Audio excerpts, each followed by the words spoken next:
You are welcome to yet another episode of HN What's Your Say? The #1 listening show, where we discuss real issues with real people like you. We are still featuring R. Kelly. Real name Robert Sylvester Kelly. Also known as the R&B King. In the court of public opinion, reputations are often built and destroyed by the narratives that gain traction. For R. Kelly, a man whose music defined a generation, the story told by the media and the federal government painted a picture of a predator, a captor, a leader of what they called a cult. But what if the evidence tells a different story? What if the images and videos circulating online, moments of joy, freedom and celebration reveal a reality that challenges the accusations? Today we discuss a single piece of evidence, a trending video from a few years ago showing R. Kelly celebrating Father's Day with Azriel, Clary and Joycelyn Savage at Trump Tower. This video, alongside other videos and images of these women living freely and happily, raises a critical question. Is this really the life the feds chose to punish? Let's start with the video itself. It's a simple moment captured on camera, showing R. Kelly, Azriel, Clary, and Joycelyn Savage together celebrating Father's Day. The setting: Trump Tower, a place synonymous with luxury and freedom, not captivity as was portrayed by the media.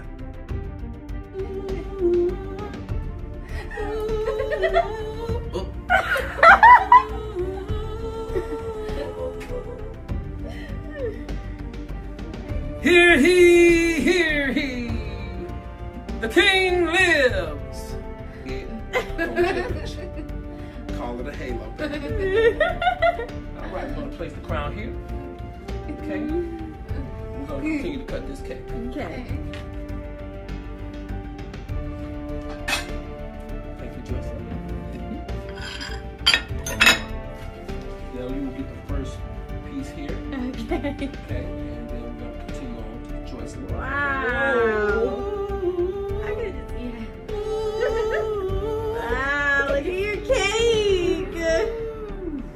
Cake is. In the footage, the trio is seen laughing, smiling and enjoying each other's company. There's no tension, no fear and no indication of coercion. Azriel and Joycelyn sound relaxed, engaged and most importantly happy. Meanwhile, this isn't a staged moment for the cameras, it's a candid glimpse into their dynamic, one that starkly contrasts with the narrative of abuse and control pushed by the prosecution. What makes this video so compelling is its ordinariness. It's not a performance or a publicity stunt. It's just three people sharing a holiday together. Father's Day, a time to honor family and connection, is the backdrop for this moment. R. Kelly, often portrayed as a monster, is seen here as a man celebrating with two women who, according to the federal government, were supposed to be his victims. But do victims live freely and happily like this? Do they choose to spend a holiday with their alleged captor in such an open setting? If this was the case, many women out there would prefer this captivity to anything. The video raises these questions and the answers don't align with the story the feds want us to believe. The federal government's case against R. Kelly hinged on a dramatic narrative, that he ran a cult-like operation holding women against their will, controlling their every move and subjecting them to unimaginable abuse. Of all the predators that I have pursued, however, Mr. Kelly is the worst, for many reasons. First, he used the power of his celebrity to recruit vulnerable underage girls for the purpose of sexually abusing them. And many of his inner circle employees to assist him and enable him in his plan and his scheme to lure his victims to him, isolate them, intimidate them, control them, indoctrinate them, punish them, shame them, and humiliate them. It's a story designed to shock, to outrage and to make headlines. But when you look at the evidence like this Father's Day video, the case starts to crumble. Meanwhile, this is not the only video out there that challenges the narrative. There is another one that shows R. Kelly out shopping expensive cloths and other items with the girls walking freely in a public shopping mall. Who does this for his captives unaccompanied by security to ensure they don't escape? who takes the so-called slaves on a $10,000 shopping spree to spend his hard-earned cash buying them expensive items. The term cult implies coercion, brainwashing and a lack of agency. Yet in this video, Azriel, Clary and Joycelyn Savage don't sound like women stripped of their freedom. They look like individuals making choices, enjoying a moment and living their lives. Let's unpack this further. The prosecution's narrative relied heavily on the idea that R. Kelly kept these women locked away, isolated from the world and unable to leave. But Trump Tower isn't a dungeon. President Donald Trump would not allow such conduct to flourish in his property. It's in fact such a bustling public place. If Azriel and Joycelyn or any other women were truly held against their will, why were they out in the open shopping and enjoying life? Celebrating a holiday with R. Kelly in such a fun environment is the winner of examples to show what a beautiful life R. Kelly gave these women. The video doesn't indicate that the women were cowering in fear, it shows them engaging with R. Kelly as equals and sharing a moment of joy. This isn't the behavior of people trapped in a cult. It's the behavior of people who chose to be there and who enjoyed every moment of it. We're with him. That's our relationship. We're with him. Yeah, we that's what it is. And we're in a relationship with him. Right. You just said it. A very strong relationship as both well. of you. Yes, most definitely. Like we said, the Father's Day video isn't an isolated piece of evidence. Across the internet, there are other images and stories that paint a similar picture. One particularly striking example is a trending photo of Azriel, Clary and Joycelyn Savage driving around the city in one of R. Kelly's cars.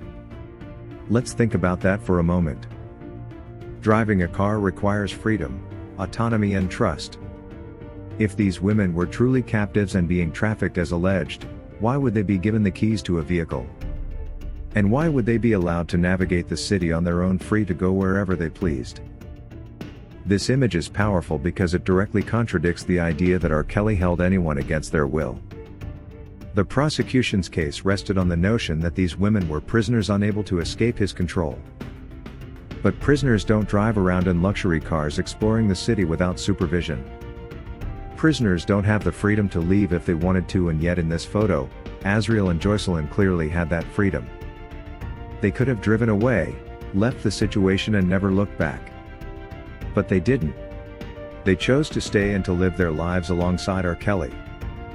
This single image dismantles the narrative of captivity and raises serious doubts about the allegations that were used to convict him. False allegations have a devastating impact. They don't destroy reputations. They destroy lives. For R. Kelly, the accusations of running a cult and holding women against their will were weaponized to murder his character in the public eye. The media amplified these claims, painting him as a villain before he ever had a chance to defend himself. Jurors influenced by this relentless narrative were primed to see him as guilty regardless of the evidence or lack thereof. The Father's Day video and the image of Azriel and Joycelyn driving freely are more than just random moments captured in time. They're evidence of a truth that was ignored in the rush to judgment. These women weren't victims of a cult. They were individuals making their own choices. The prosecution's case relied on sensationalism, not facts, and the result was a prejudiced trial that stripped R. Kelly of his freedom and his legacy. Meanwhile, the damage done by these false allegations is a warning to all of us about the power of a narrative to override the truth. So we return to the real question: is this really the life the feds chose to punish? The life shown in that Father's Day video where R. Kelly, Azriel, Clary and Joycelyn Savage shared laughter and celebration? The life depicted in images of two women driving freely through the city, trusted with a car and the freedom to go where they pleased? This is the reality the prosecution ignored, the reality the media buried, and the reality the jurors never fully considered. The federal government's case was built on a story and not evidence. They painted R. Kelly as a monster, but the images and videos tell a different story. One of connection, choice and freedom. The trending Father's Day video isn't just a moment of joy, it's a challenge to the narrative that destroyed a man's life. It forces us to ask, if this is the life R. Kelly was living, if these are the relationships he had, why was it punished so harshly? Why was a man who always brought people together and shared moments of happiness, targeted with such relentless accusations? The truth is often more complicated than the headlines. The Father's Day video, the images of Azriel and Joycelyn driving freely, the shopping video, these aren't just fleeting moments. They're evidence of a life that doesn't match the prosecution's story. R. Kelly's reputation was murdered by false allegations, but the truth lives on in these images, in these videos, and in the questions they raise. As you watch that Father's Day video, as you see the smiles and hear the laughter, ask yourself, is this really the life the feds chose to punish? And if it's not, what does that say about justice? That is all we had for you today on HN What's Your Say?